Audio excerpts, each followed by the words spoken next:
Assalamualaikum warahmatullahi wabarakatuh. Pada video kali ini saya akan menjelaskan rangkuman modul ke-8 sampai 15 mata kuliah Pendidikan Anti Korupsi dan Etik UMB. Sebelumnya perkenalkan, nama saya Risa Apriani Putri dengan NIM 42320010135 dari Prodi Desain Komunikasi Visual Universitas Mercubuana.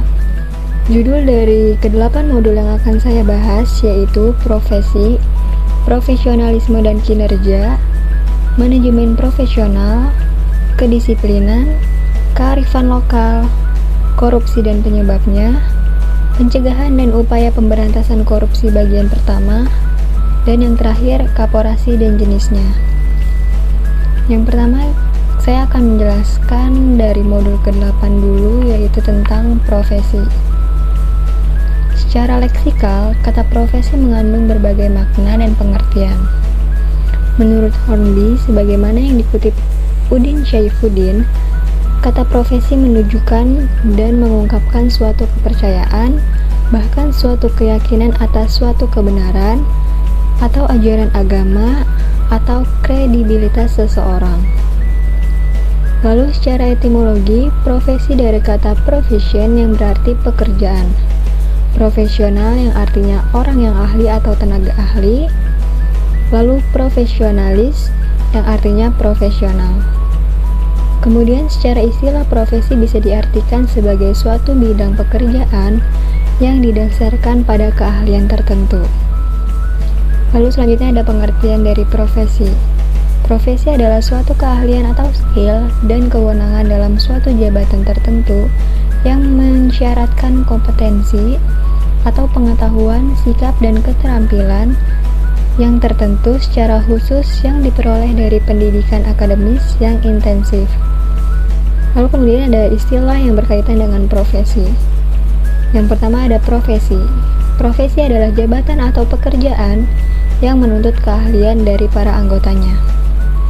Lalu ada profesional yang berarti menunjuk pada dua hal. Yang pertama, orang yang menyandang suatu profesi, dan yang kedua, penampilan seseorang dalam melakukan pekerjaannya yang sesuai dengan profesinya. Lalu yang ketiga ada profesionalisme. Kata profesionalisme menunjuk pada komitmen pada anggota suatu profesi untuk meningkatkan kemampuan profesionalnya dan terus-menerus mengembangkan strategi-strategi yang digunakan dalam melakukan pekerjaan yang sesuai dengan profesinya. Lalu, selanjutnya ada profesionalitas. Profesionalitas adalah suatu sebutan terhadap kualitas sikap para anggota suatu profesi terhadap profesinya, serta derajat pengetahuan dan keahlian yang mereka miliki untuk dapat melakukan tugas-tugasnya. Lalu yang terakhir ada profesionalisasi. Kata profesionalisasi menunjuk pada proses peningkatan kualifikasi maupun kemampuan para anggotanya dalam mencapai kriteria yang standar dalam penampilan sebagai anggota suatu profesi. Modul selanjutnya yaitu tentang profesionalisme dan kinerja. Secara harfiah, kata profesionalisme berasal dari kata profesi. Menurut Kamus Besar Bahasa Indonesia, profesi adalah suatu pekerjaan yang dalam melakukan tugasnya memerlukan teknik dan prosedur ilmiah dan memiliki dedikasi serta cara menyikapi lapangan pekerjaan yang berorientasi pada pelayanan yang ahli.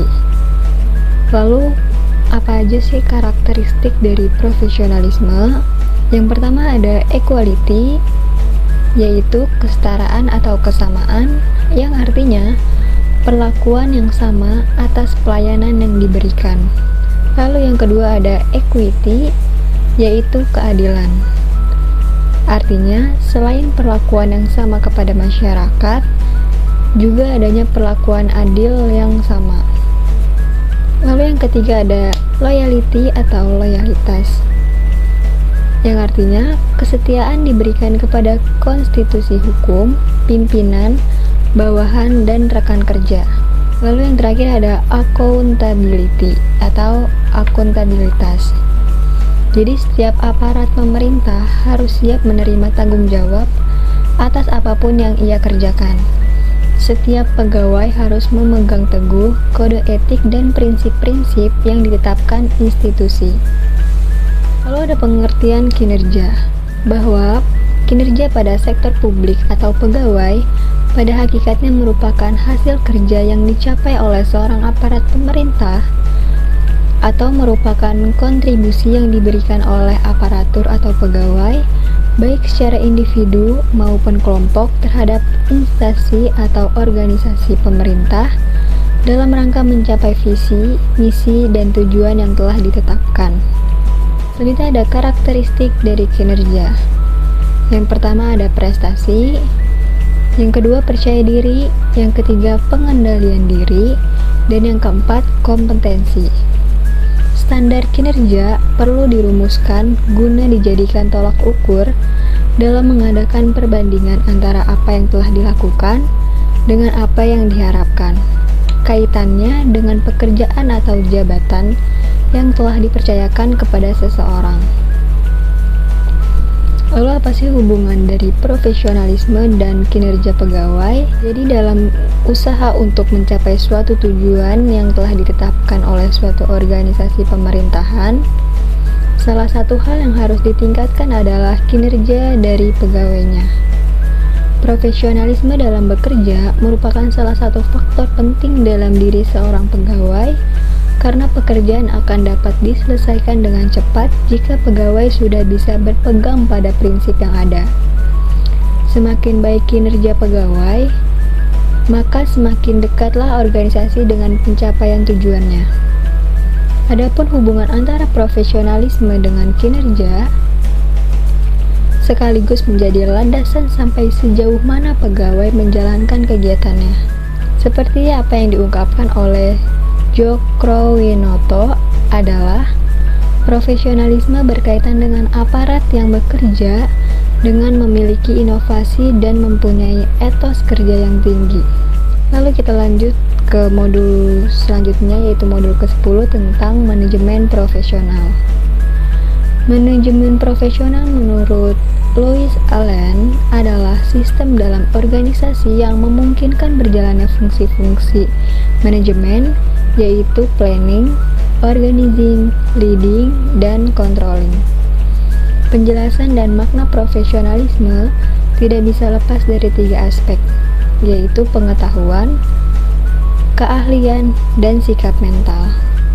Ketiga aspek tersebut sama pentingnya dengan setara sebagai fondasi di mana kuantitas-kuantitas profesionalisme itu dibangun, dikembangkan, dan diasah terus-menerus. Kombinasi ketiga komponen itulah substansi konsep profesionalisme. Beberapa aspek profesional tersebut selanjutnya menjadi dasar terbentuknya manajemen profesional. Lalu kemudian ada fungsi-fungsi manajemen secara umum. Yang pertama ada perencanaan atau planning. Perencanaan dalam manajemen profesional mempunyai 7 aspek kegiatan yang harus dilaksanakan. Ketujuh aspek tersebut adalah: yang pertama ada proyeksi, kemudian sasaran, lalu yang ketiga program kerja, selanjutnya ada jadwal, lalu anggaran, prosedur, dan kebijakan. Lalu yang kedua ada perorganisasian atau organizing.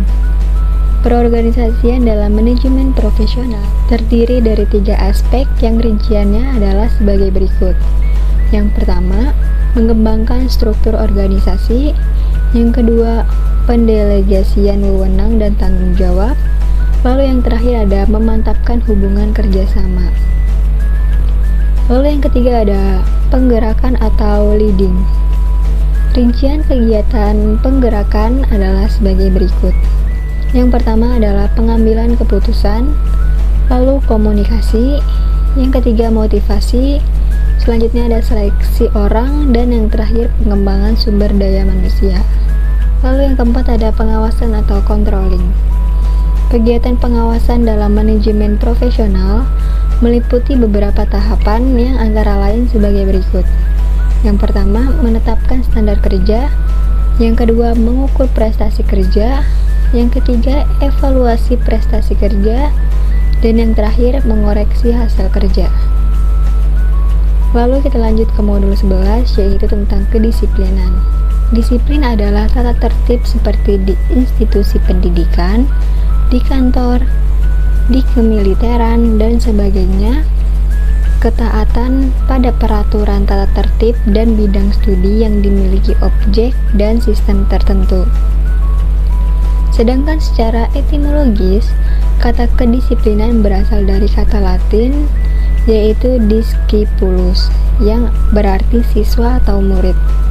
Menurut pendapat beberapa para ahli, dapat disimpulkan bahwa disiplin adalah suatu kondisi yang tercipta melalui proses latihan yang dikembangkan menjadi serangkaian perilaku yang di dalamnya terdapat unsur-unsur ketaatan, kepatuhan, kesetiaan, ketertiban, dan semua itu dilakukan sebagai tanggung jawab yang bertujuan untuk mawas diri.